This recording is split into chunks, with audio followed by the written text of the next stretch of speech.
South Carolina's football team is going to have to steal a couple wins if they want to make it back to the postseason in 2024. And I think that the LSU game is the one that they can most likely steal. You are Locked On Gamecocks, your daily podcast on the South Carolina Gamecocks, part of the Locked On Podcast Network, your team every day.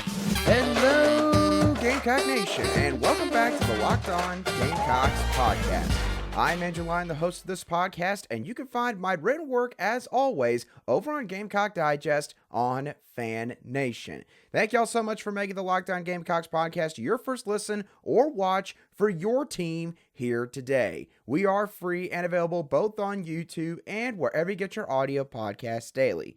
Today's episode is brought to you by FanDuel. Make every moment more as new customers can join today and get $150 in bonus bets if your first bet of $5 or more wins. Visit FanDuel.com/lockedon to get started. South Carolina likely has 4 guaranteed wins on their schedule in 2024, but Shane Beamer and the football team are going to have to steal, quote-unquote, a couple of wins if they want to make it back to the postseason. So we're going to talk about the 3 games that they're most likely to steal on today's show, and later on the show, we'll talk about a couple of realistic options for South Carolina's now vacant wide receiver coaching position in light of James Coley departing for the Georgia Bulldogs. All of that on today's Locked On Gamecocks. Now, starting off with the games that South Carolina can most likely steal in 2024, the LSU Tigers, in my opinion, top the list. Now, I want to make it clear, first of all, when I say steal, I'm talking about in the eyes of the national media. Basically a game that South Carolina could win that maybe on paper they're not supposed to win. So for me, when we look at games that sort of fall into that criteria, the game that South Carolina could steal more than likely is the LSU game that they play in week 3 on September 14th. So why could they steal a win here against the Tigers? Well, I just mentioned the first reason. This game is going to take place very early on in the season. And as we have seen time and time again throughout the past few years in college football, these early season matchups can cause a game between two teams where one is maybe a bit more outmatched versus a superior team in LSU to be a lot more intriguing. South Carolina gets LSU in their home stadium for the first time since 2008. It has been over a decade since the Tigers have had to leave the Bayou and come to Columbia to play South Carolina. So, this game falling early on the schedule is the first reason. Now, the next reason is this. The returning production for both of these football teams is about dead even. According to ESPN's Bill Connolly, both South Carolina and LSU returned 63% of their total production from this past fall. And it evens out pretty well when you match up each team's offense against the other team's defense. South Carolina's offense returns 52% of its production from last season. They're going against an LSU defensive unit that returns 71% of their production from 2023. On the flip side, South Carolina's defense returns 74% of their production from this past fall. And LSU's offense only returns 55% of their production from this past season. And that leads me into the final main reason why I think that the game against LSU is the game that South Carolina is most likely to steal in 2024. And that is the amount of newness and inexperience that the Tigers offense possesses from both a playing and coaching standpoint. Let's start off with the firepower that the Tigers are losing from the 2023 season. LSU will not have Heisman Trophy winning quarterback Jaden Daniels. Obviously, that is already a big blow. But that's just the beginning. They also lost their top running back in Logan Diggs from this past season, along with their top 2 wide receivers in Malik Neighbors and Brian Thomas Jr. And by the way, these 2 receivers, both of them could have probably made the case to be a number 1 caliber wideout for any SEC team in 2023 because their combined stat line was 157 receptions for 2,746 receiving yards and a ridiculously eye-popping 31 receiving touchdowns. So basically, you're overhauling all of your skill positions if you're Brian Kelly and the LSU Tigers. Oh, by the way, the Tigers also lost their offensive coordinator and play caller in Mike Denbrock. Their new play caller is, I believe, quarterback coach Joe Sloan. He has never been a play caller at the Power 5 level, and he's getting his first true shot in the SEC. Certainly going to be difficult, at least it's going to be a challenge for him, I believe, in his first year, especially in the first few weeks of the season as he tries to figure out what he has in terms of his personnel on offense. Quarterback Garrett Nussmeier, he is another talking point that I want to bring up real quickly. I'm not going to deny Garrett Nussmeier, he absolutely is talented. He has displayed it time and time again for LSU, mainly in mop-up duty, but he has also shown it in a couple of starts throughout his career down there in Baton Rouge. However, here's the important caveat here with this game for the Tigers. Garrett Nussmeier has never started in a true road game. When the Tigers go to Columbia in Week 3 in the 2024 season, it'll be the first time ever that he will be playing in front of a true hostile road environment. And if it's a night game on top of that, well, Gamecock fans, I know for sure are going to make it even more imposing for the very green quarterback as far as his starting experience is concerned.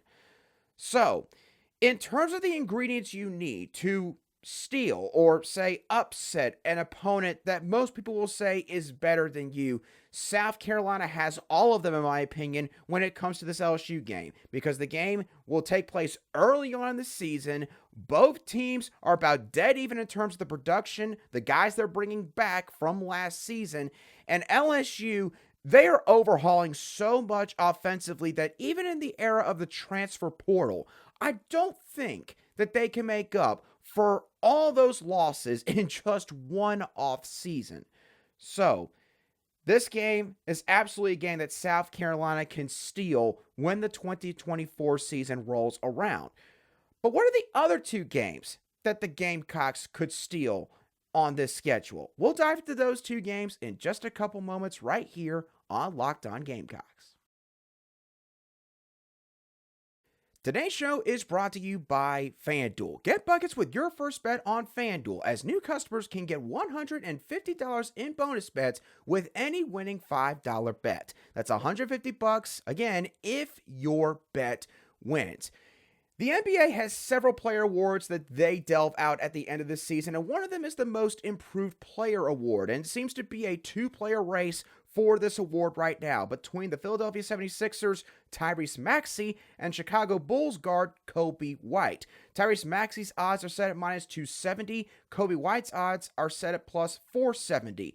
Tyrese Maxey has seen about a plus 5-point differential in his season average from 2022 to 2023, while Kobe White has seen a plus 10-point average from 2022 to 2023. So White has improved by far the most, but yet Maxey is the favorite. So this might be an interesting one to keep an eye on over the next few weeks as the regular season begins to wind down. You want to check out that prop bet or maybe any of the other specialty bets that FanDuel offers? Just visit FanDuel.com/lockedon and shoot your shot with FanDuel, an official sportsbook partner of the NBA. Welcome back to this Tuesday edition of the Locked On Gamecocks podcast, where we cover your South Carolina Gamecocks every single day.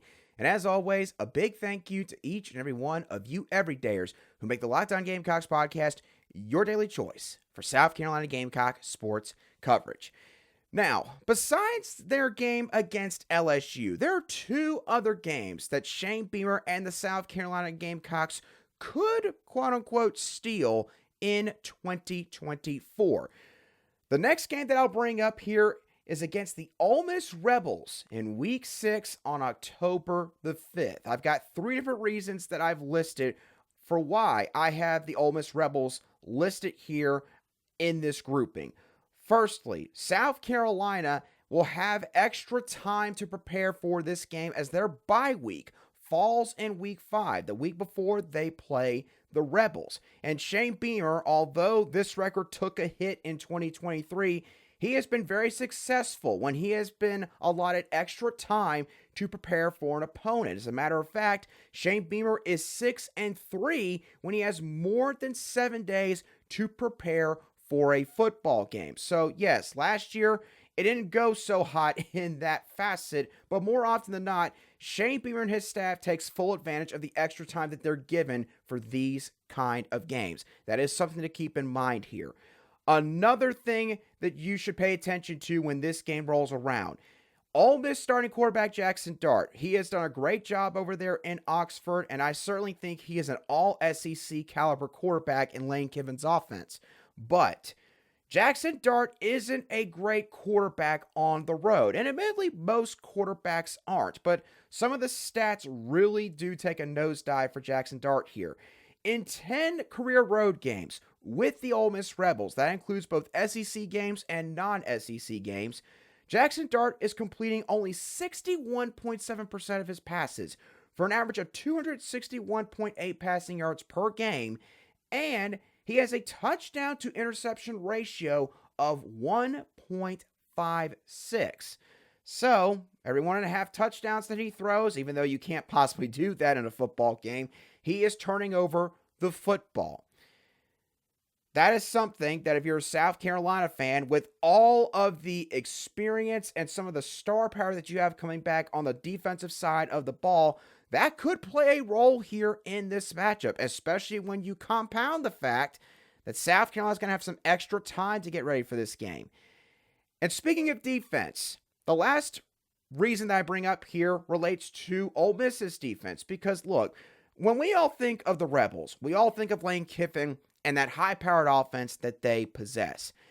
And we usually don't think about their defense. And it's not just because of how good the offense is. It's because the defense, quite frankly, it's never been all that consistent. As a matter of fact, Ole Miss, sure, they are bringing in a lot of portal players this offseason to try to change things.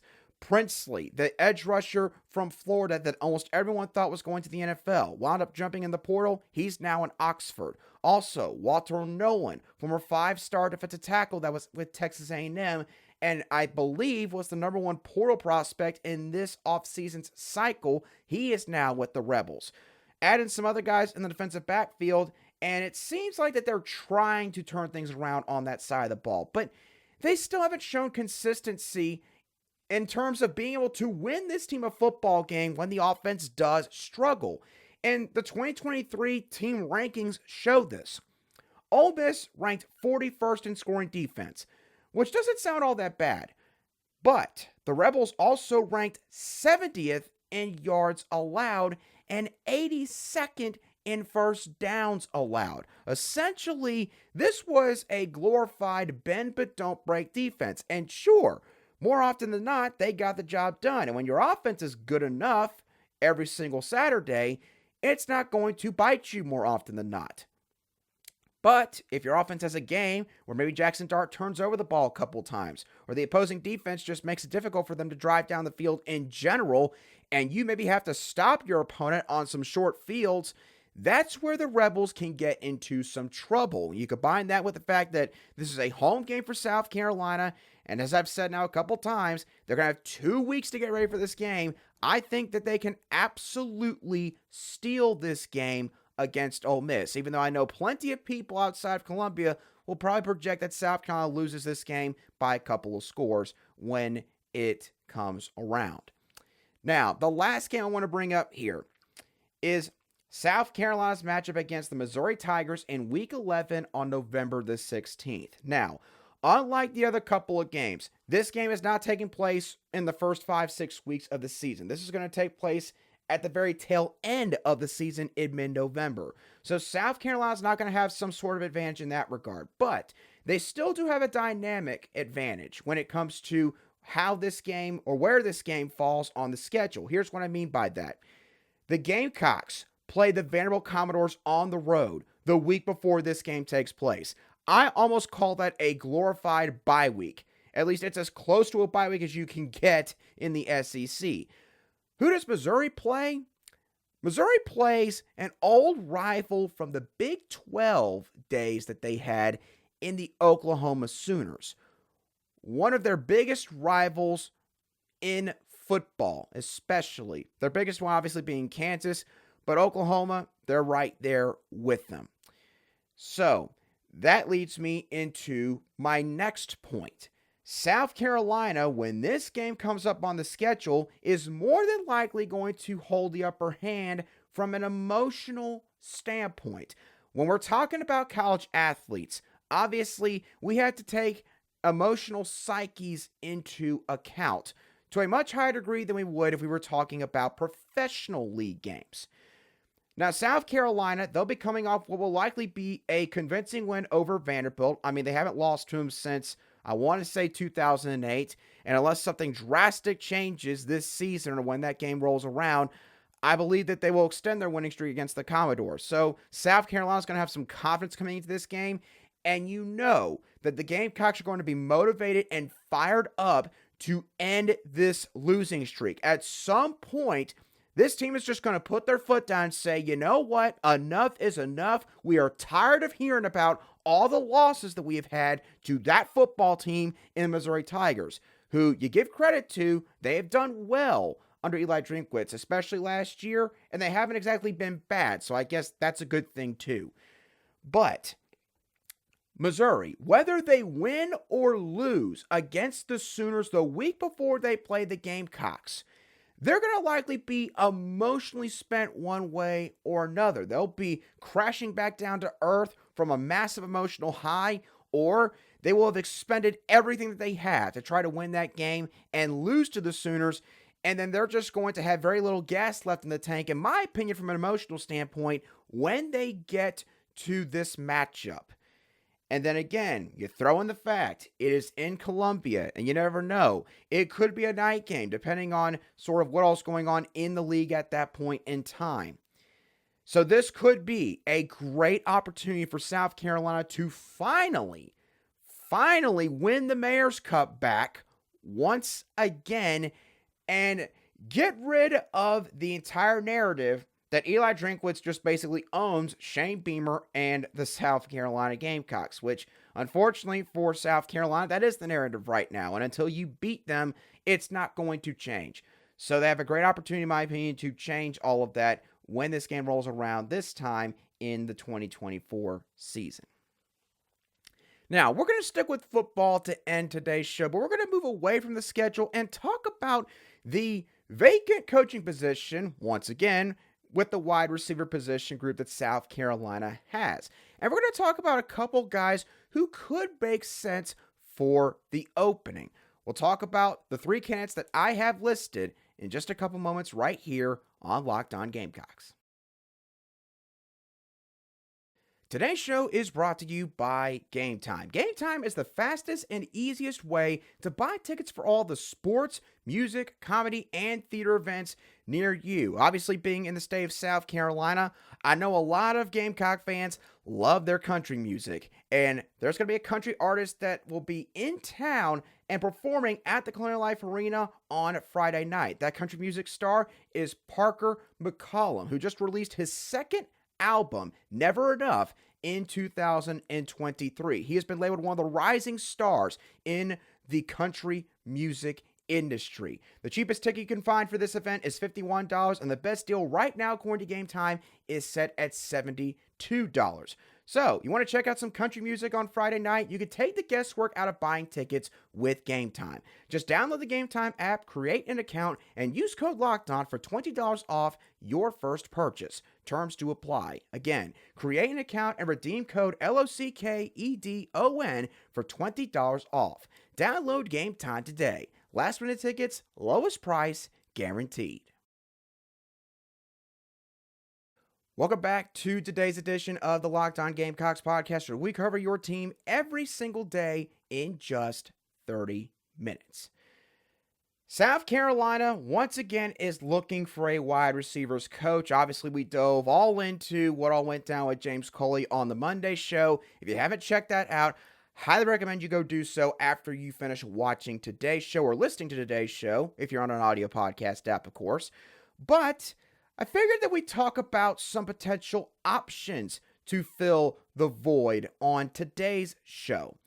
So, I got 3 names jotted down here, and all names that I think are quite realistic for the position. So, let's start off with Joe Daly, who is currently an offensive analyst at Kansas. Now, you might be sitting there thinking, Andrew, I have never heard of this guy before in my entire life. And there would be a pretty good reason why, because this guy has no direct connection with anyone on this staff, at least as far as I could tell when looking at his coaching background.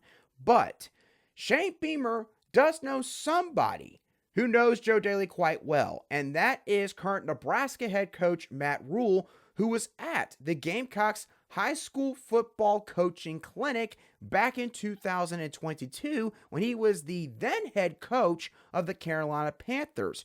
And that same season in 2022, Joe Daly was the Panthers wide receivers coach. So Matt Rule knows Joe Daly, and Shane Beamer, if he wants information on him, he wants to get sort of a little background, he can just contact Matt Rule and ask him what's up with Joe Daly.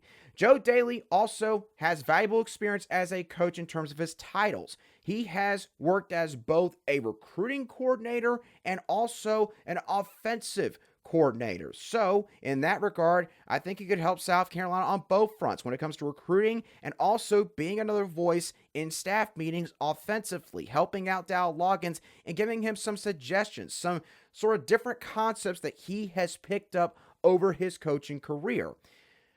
Another reason why I listed Joe Daly here is from looking at what he has done, he seems to be good at developing wideouts that have a smaller frame. Now, admittedly, the sample size that I have here is not great, but I think that it will be noteworthy for all of you. The first guy I want to bring up is Shi Smith. Obviously, a former Gamecock, was basically South Carolina's best and really the only good wide receiver that they had in 2020, considering all the circumstances during that COVID season. Shi Smith, I don't believe he is with the Carolina Panthers anymore, unfortunately, but in the 3 years that he was there in Charlotte, his best season was in 2022 when Joe Daly was his wide receivers coach. Now, Joe Daly also, of course, has a ton of experience at the college level, and before he went to coach with the Carolina Panthers, he was with the Boston College Eagles. And when he was there, he coached up a kid by the name of Zay Flowers, who's now considered the best wide receiver on the Baltimore Ravens in the NFL. And he helped Zay Flowers make a massive jump in his sophomore season. He was there for his freshman and sophomore campaigns. And in his freshman year, Flowers recorded 22 receptions for 341 receiving yards and 3 touchdowns. The very next season, Flowers racked up 56 catches for 892 receiving yards and 9 touchdowns. So, of course, not going to give all the credit to Joe Daly, but considering he was there for both seasons, I think it is fair to give him a decent amount of credit at the same time.